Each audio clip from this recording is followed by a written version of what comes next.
खूप खूप वर्षांपूर्वी महाराष्ट्राच्या डोंगर कपारीत एक किल्ला उभा होता, शिवनेरी.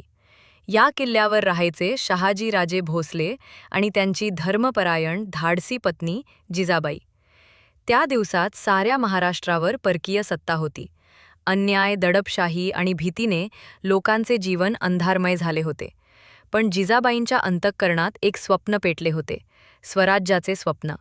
फाल्गुन महिन्यातील एका पवित्र रात्री शिवनेरीवर मंद वारा वाहत होता. दूरवर मंदिराच्या घंटांचा नाद घुमत होता. आणि त्या रात्री जिजाबाईंच्या कुशीत आले एक लहानसं बाळ. त्या बाळाचे नाव ठेवले शिवा.